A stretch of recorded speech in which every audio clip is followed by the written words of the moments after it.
Want to share a little bit with you about spiritualism.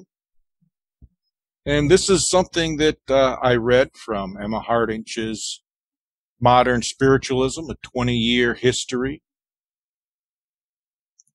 And this is about the communication here. Although all men had the power to witness manifestations, yet there was undoubtedly something in the sphere of presence of a rigid skeptic, which interfered with conditions and stifled the outcoming of the phenomena.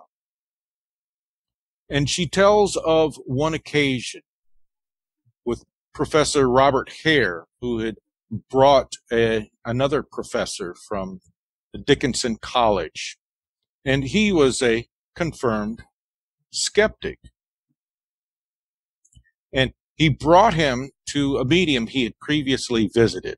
And on this occasion, the manifestations that Professor Hare had become accustomed to did not take place. And when he inquired about this, he was told, tell him we could not do so because he was himself a counter or antagonist medium, and that his presence annulled the power of the medium.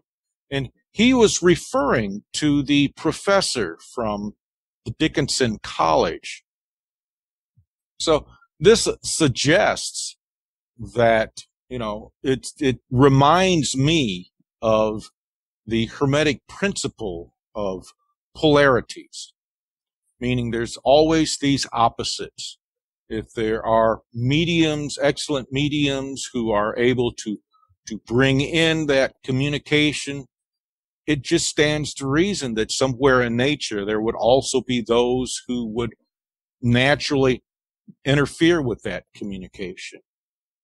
And for myself, that brings to mind, I believe Rachel gave a talk a while ago that involved the Ouija boards.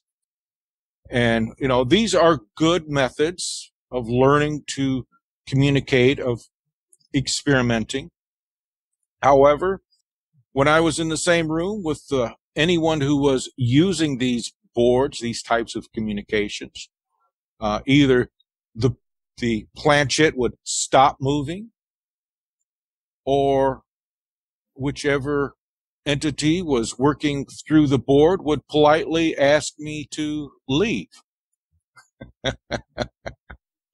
which is a bit unusual,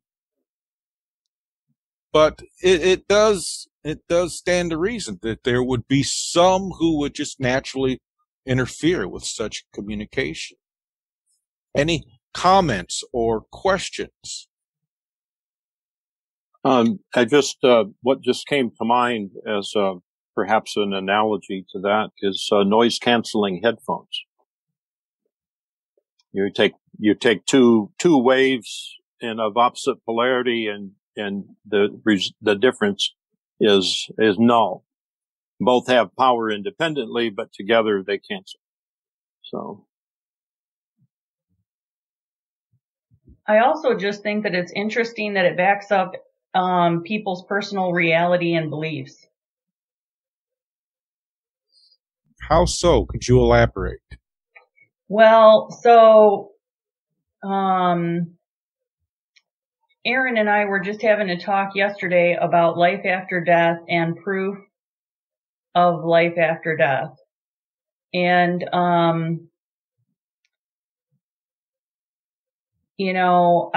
was saying that you'll experience what you're open to.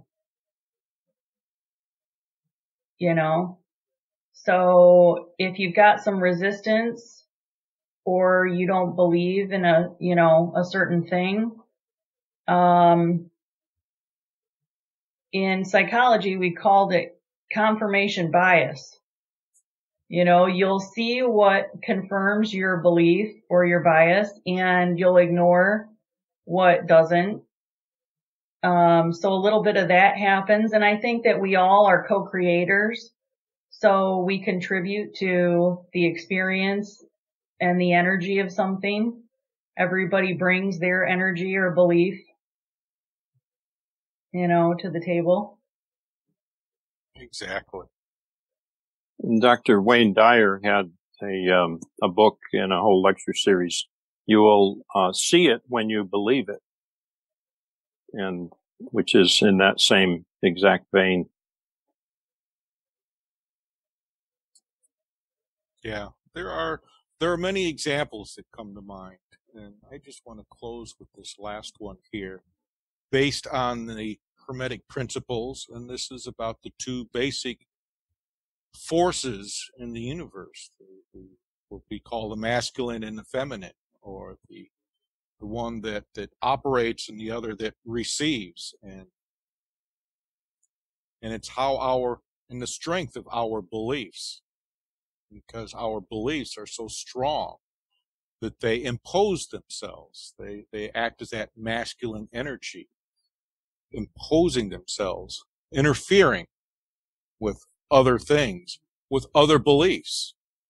And it's not some people might say it is a competition of the different beliefs versing, working against each other. And it's not. It's just one tends to overpower the other in certain instances. And it does not say that the receptive attitude or the receptive beliefs do not occasionally overpower those that are imposing.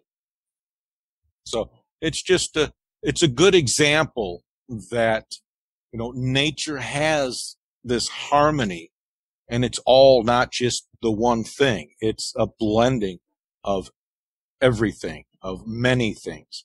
And through that blending, we are not always appeased. So thank you for allowing me to share that with you.